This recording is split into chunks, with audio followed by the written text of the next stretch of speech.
Hi friends, నేను మీ KDM శ్రేణిని. ఈరోజు ఒక కొత్త టాపిక్తో మేము ముందుకు వస్తున్నాను.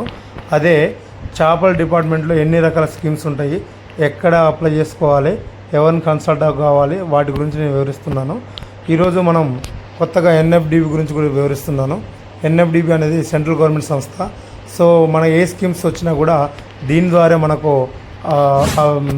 అప్లికేబుల్ ఉంటుంది. సో మనము వీటి స్కీమ్స్ను మనం అప్లై చేసుకోవాలంటే మొదటగా స్టేట్ సంబంధించిన బోర్డు దగ్గరికి వెళ్ళాల్సి ఉంటుంది. లైక్ మన ఎవ్రీ డిస్ట్రిక్ట్లో ఫిషరీ డెవలప్మెంట్ బోర్డు అని ఉంటుంది. సో అక్కడ మనం డైరెక్ట్గా వెళ్ళి లేదా ఎఫ్డిఓ దగ్గర కానీ మనం అప్లై చేసుకోవాల్సి ఉంటుంది. అక్కడ అప్లై చేసుకున్న వాటిని అప్రూవల్ చేసేది ఎన్ఎఫ్డి వాళ్ళు ప్లస్ స్టేట్ గవర్నమెంట్ వాళ్ళు.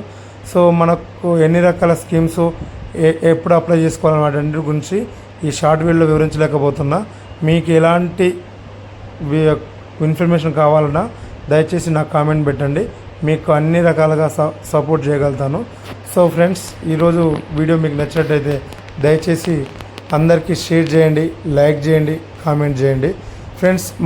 మరియు ఎన్ని రకాల చేపలు ఉంటాయి, మనం చేపలను ఏ విధంగా సెలెక్ట్ చేసుకోవాలి, మన చెరువులు ఏ విధంగా తోయించుకోవాలి, మరియు వలలు ఎక్కడి నుంచి మనం తెప్పించుకోవాలి, మనకు లోకల్లో ఎవరెవరు ఎక్కడ పట్టేవాళ్ళు ఉన్నారో వీటన్నిటి గురించి మీకు క్లుప్తంగా ప్రతి కామెంట్కి నేను రెస్పాండ్ అవుతాను. మీ యొక్క వాల్యుబుల్ కామెంట్ పెట్టండి.